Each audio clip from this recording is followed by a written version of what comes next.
Je n'en doute pas, vous savez, vous saurez le lui montrer. Et pour conduire cet échange, j'ai l'honneur de laisser la place à mon excellent confrère Jérôme Libeskine, s'il vous plaît, et monsieur Patrice Talon, président de la République du Bénin, qui vient nous rejoindre. Cher Jérôme, monsieur le président de la République, s'il vous plaît.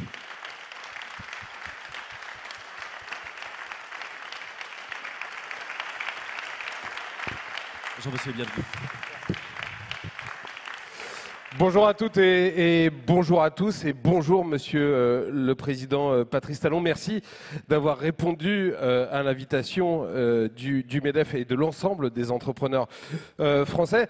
Il y a de nombreuses personnalités politiques qui s'expriment ici depuis hier. Nicolas vient d'en faire la liste non exhaustive. Mais vous avez une particularité, une singularité, c'est que vous avez été, vous êtes peut-être plus, mais vous avez été un entrepreneur et un entrepreneur à succès.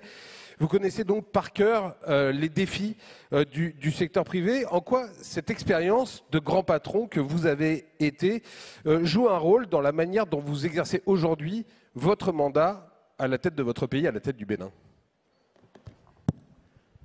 Je voudrais d'abord exprimer tout le plaisir qui est le mien à me retrouver ici au sein de la Gotha des entrepreneurs de France.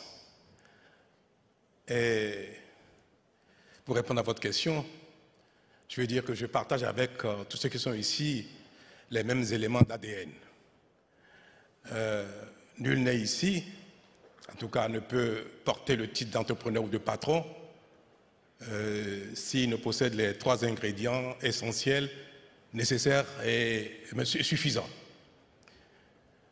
L'ambition, le sérieux et le labeur, acharné, travail. Ce sont ces choses-là qui caractérisent les entrepreneurs. Et quand on les a, il n'y a pas de risque, on va au succès, dans tous les cas. Quand on ne l'a pas, c'est éphémère. Et on ne peut jamais se développer durablement, s'enrichir, si l'un de ces 3 éléments vous manque. Vous avez beau gagner au loto, si vous n'avez pas d'ambition, vous allez perdre tout ce que vous avez gagné. Si vous n'êtes pas sérieux, ça va s'en aller. Si vous n'êtes pas acharné au travail, pareil.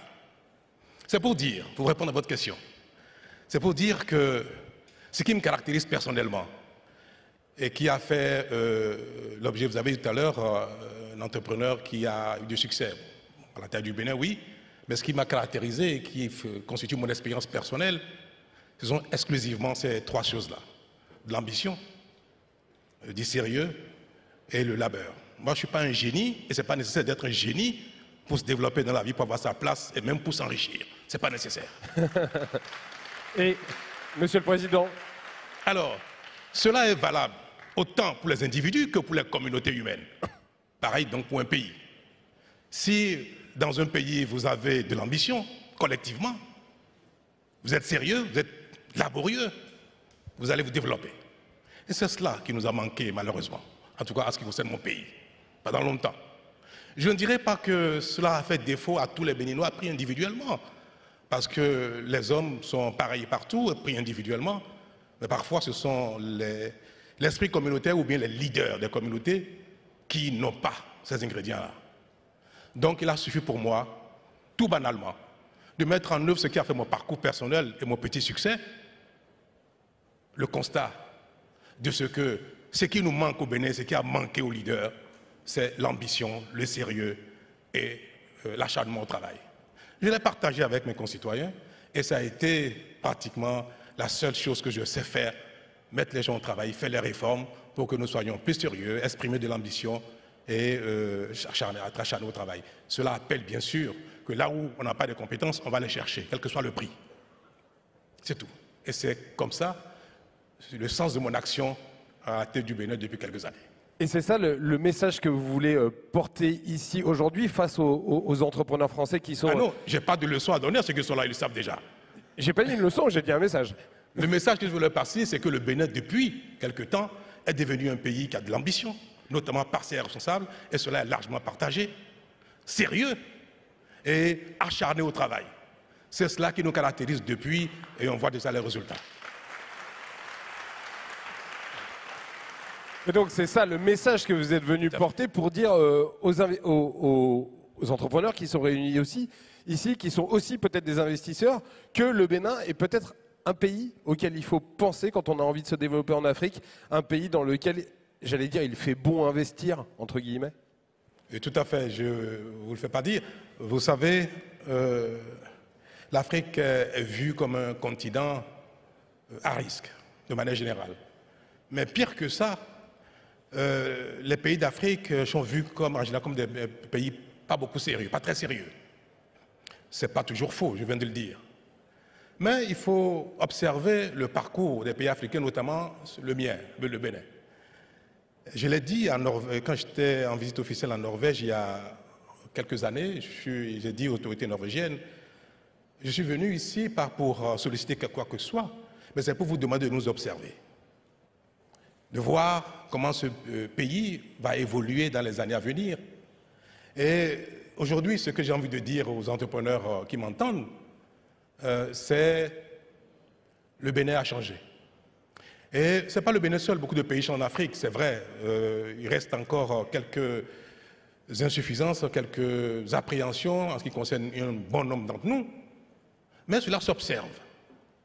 Et investir en Afrique, au-delà de la mauvaise appréciation du risque, aujourd'hui peut paraître plus aisé que ce ne l'était il y a quelque temps, ou même plus aisé que dans beaucoup d'autres pays du monde. Le moment est arrivé. Et mon message tout particulier est celui-ci. Vous permettez que je parle du Bénin. J'aurais bien voulu parler de l'Afrique. Madame la Première ministre, vous avez dit l'essentiel sur le continent africain. Maintenant, je vais parler un peu du Bénin. Ce que je voulais dire est que ceux qui ne sont pas béninois m'excusent, le Bénin est en train de devenir l'oasis en Afrique, où les problèmes d'éducation, de santé sont en train d'être réglés à une grande vitesse. Nous avons fini de régler les problèmes d'infrastructures portuaires, c'est en cours, mais c'est bien engagé, aéroportuaires, routières, énergétiques. Investir au Bénin, aujourd'hui, venir investir au Bénin, vous avez de l'électricité de qualité et avec possibilité d'une convention sur le prix.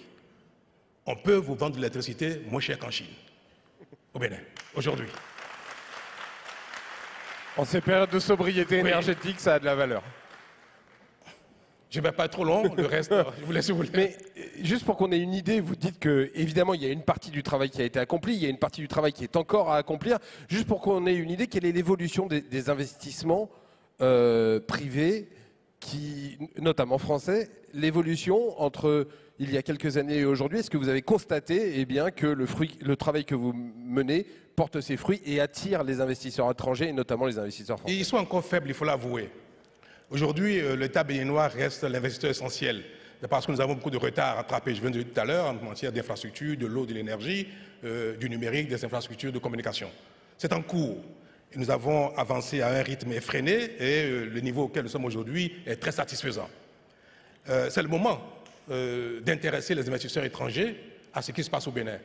Les entreprises béninoises, les investisseurs béninois ont fait beaucoup d'efforts et nous avons pratiquement doublé notre PIB en peu de temps. C'est maintenant que nous commençons à observer qu'il y a des intérêts qui se manifestent. Nous avons mis en place une zone économique spéciale dans laquelle, malheureusement, il n'y a pas encore beaucoup de Français, mais il y a beaucoup d'Asiatiques, malheureusement. Parce que je suis en France que je dis ça, malheureusement. Nous attendons que, une fois encore, l'Asie ne double pas la France sur ce terrain, parce que moi j'ai un attachement particulier pour la France. Je ne parle que français, je ne parle pas chinois, je ne parle pas anglais, je ne parle aucune autre langue, c'est mon insuffisance, mais je me sens bien quand je suis avec les Français. Mettez le micro un tout petit peu plus près de votre bouche. Le micro un tout petit peu plus près. D'accord. En plus, j'ai un patronyme qui ressemble au vôtre. Je m'appelle Talon. Donc j'ai un attachement particulier, un peu émotionnel avec la France. Et j'attends que les entreprises françaises, les entrepreneurs français viennent constater par leurs yeux ce qui se passe et prennent le risque de venir faire quelque chose, aussi petit soit-il, pour commencer. On comprend votre attachement à la France et on le salue et on l'apprécie. Mais est-ce qu'il y a de la concurrence? Est-ce que vous dites aux investisseurs qui seraient intéressés par venir intéresser au Bénin, dépêchez-vous parce qu'il y en a d'autres qui n'attendent pas? Je l'ai dit au président Macron qui était à Cotonou il y a un mois environ, un mois et demi. Il dit c'est maintenant qu'il faut venir. Et nous avons des raisons de le proclamer, d'insister là-dessus, parce que nous avons fait les réformes qu'il faut pour mettre le pays au travail, sérieusement. La justice fonctionne bien, beaucoup mieux que par le passé, je dirais même très bien. La police, la sécurité. Et ce que nous avons fait aussi qui est remarquable, nous avons beaucoup assoupli les règles, la législation du travail. Je dirais même que nous avons dérégulé. Au Bénin, oui. Nous avons dérégulé, nous avons totalement dérégulé l'environnement du travail. Et au Bénin, vous pouvez employer quelqu'un avec des contrats à durée déterminée indéfiniment. C'est pas, on ne fera pas de grief du tout d'employer quelqu'un 2, 3, 4 fois avec des contrats à durée déterminée. Nous disons que l'entreprise a besoin de travailleurs sérieux, attachés à l'entreprise, et on s'attache en général à celui qui vous donne satisfaction. Je viens du secteur des entreprises. Je sais combien on peut faire des efforts pour augmenter, doubler les revenus d'un salarié quand il est bon. Donc, ce n'est pas la loi qui fait la relation entre l'entrepreneur et son employé. Ce n'est pas la loi. C'est une erreur que commettent les États en général en essayant d'organiser, de réguler, de structurer la relation entre l'entreprise et les employeurs, croyant que c'est une façon de rendre plus durable l'emploi. Ce n'est pas vrai. Et ça, ça n'a pas été facile parce qu'il fallait convaincre les partenaires sociaux, convaincre les parlementaires, mais cela a été fait et nous avons une législation au Bénin qui n'a son pareil nulle part en matière de souplesse dans la réglementation du travail. Ce que vous êtes en train de nous raconter, Monsieur le Président, ça décrit, si j'ai bien compris, votre vision de l'action publique. Vous dites qu'elle doit être, pour être respectée, elle doit être efficace et se traduire par des réalisations qui soient à la fois concrètes et rapides. Vous l'avez dit, il y a eu beaucoup de choses qui ont été réalisées au Bénin depuis votre arrivée à la présidence. L'action publique rapide, concrète, est-ce que c'est pareil pour l'implication du secteur privé ? Oui, nous avons entrepris des réformes difficiles. Je donne un exemple. Quand vous attaquez aux acquis des travailleurs en matière de droit de grève, c'est quelque chose que j'évoque avec peine, mais souvent avec fierté aussi, parce que nous avons réduit au Bénin les droits de grève. Si vous permettez, en quelques minutes, je vais vous raconter ce qui s'est passé. Vous allez comprendre pourquoi. Parce qu'on nous fait souvent ce grief un peu dans le monde, que le régime actuel s'est attaqué aux acquis démocratiques. Quand je suis arrivé en 2016, nous avons eu une séance avec les partenaires sociaux au sujet des revendications des salariés du public. Et ils avaient des exigences démesurées. Et je leur ai dit, vous regardez dans l'assiette, n'a pas les moyens de satisfaire vos exigences. Le Bénin est un petit pays, nous collectons peu d'impôts, la pression fiscale est très faible par rapport au PIB. Je n'aime pas beaucoup ce mot pression fiscale, je préfère dire la contribution nationale fiscale. Trop faible. Mais ils disent, on n'en a rien à faire, Monsieur le Président, si vous ne le faites pas, le pays sera paralysé. Je dis, je ne pense pas. À la fin de la séance, un des syndicalistes me dit, Monsieur le Président, vous allez finir par céder. Je dis, mais je vais bien, puisque j'aurai les moyens, dès que les moyens seront là, nous allons céder. Il me dit non. Quand il commencera par avoir des morts dans les hôpitaux, dans les maternités, Monsieur le Président, vous allez céder. Je le regarde, je dis, ben, la séance est levée. C'était un lundi, et le mercredi, en Conseil des ministres, je dis aux membres du gouvernement, je vais arrêter de tout faire. Les routes, les hôpitaux, tout ça, de côté. On va attaquer au problème syndical, au problème des grèves. Nous allons légiférer pour réorganiser le droit de grève. Parce qu'un pays qui n'a pas de ressources, et dans lequel les quelques-uns, plutôt une minorité, mais utile, veut s'accaparer de tout ce qu'il y a, au détriment des investissements en matière d'école, de santé, de route et d'énergie et consorts, ce n'est pas admissible. Et nous avons, effectivement, j'ai rencontré les parlementaires, je les ai convaincus et nous avons légiféré. Et désormais au Bénin, la grève est interdite dans les secteurs vitaux comme la santé, la police, les pompiers, tout ce qui concourt à la survie des concitoyens. C'est interdit. Dans les autres secteurs, la grève est limitée à 2 jours maximum par mois et 10 jours par an. C'est vrai. C'est un recul par rapport aux acquis de démocratie. Mais vous savez, moi, je n'ai pas l'ambition d'avoir une expression démocratique identique à la France. Je vais vous dire pourquoi. Je vois des gens qui sont choqués. Je vais vous dire pourquoi. Quand un pays comme la France, l'Italie, les États-Unis consorts sont des pays construits, organisés, structurés, et que la plupart des fondamentaux sont acquis, l'expression démocratique peut flirter avec l'anarchie. C'est pas grave, ça ne compromet pas la survie du pays. Moi, j'ai vu ici les Gilets jaunes. J'ai vu combien ils ont été très agressifs, très forts dans leurs revendications. Cela caractérise la France désormais. Nous sommes dans un pays, vous me le permettez, où les gens votent pour élire un président, des parlementaires, pour légiférer, pour exécuter un programme pour lequel les gens ont été élus. Mais au même moment, chacun conteste à l'élu le droit d'agir tout seul. Tant que la loi qui est votée ou ce qui est mise en œuvre n'est pas conforme à son aspiration personnelle, il dit niet et il conteste et il empêche de le faire. C'est de l'anarchie. Je ne vais pas donner de leçons aux Français, mais je vais vous dire quoi. Je dis une telle. Je vais finir. Je fais exprès de provoquer sur des sujets aussi sensibles.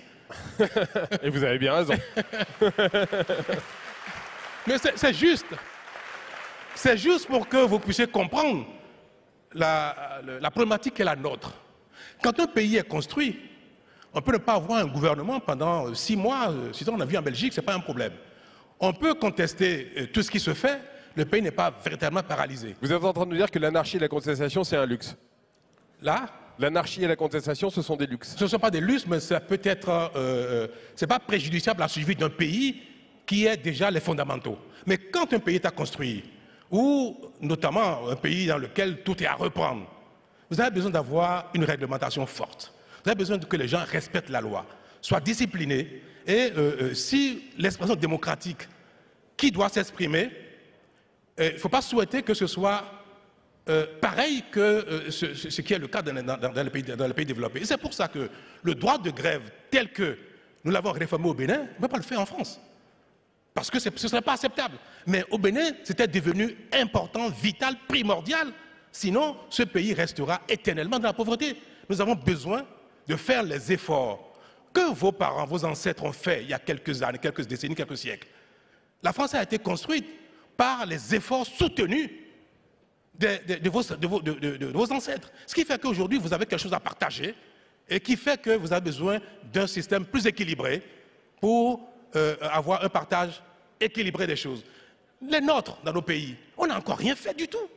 C'est maintenant que les Africains ont besoin de construire leur pays pour les générations à venir, ce qui permettra aux autres de demain d'être plus exigeants parce que les efforts ont été faits maintenant. Il faut le temps d'effort.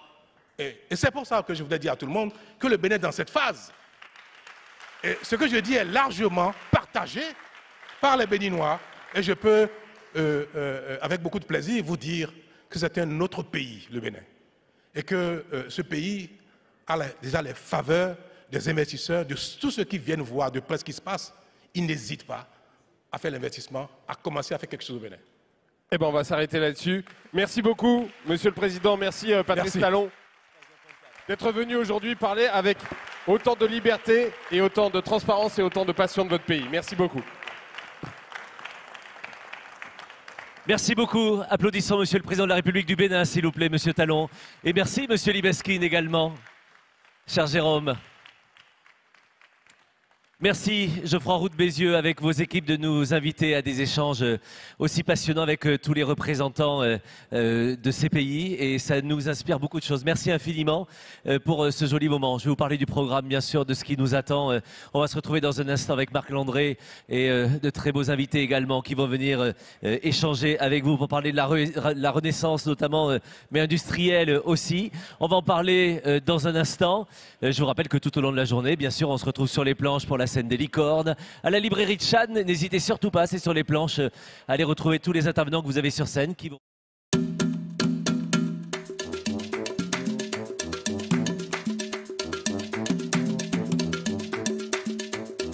plus, alors cet après-midi, à partir de 14h30, Bruno Le Maire viendra pour l'ouverture de la séquence cet après-midi.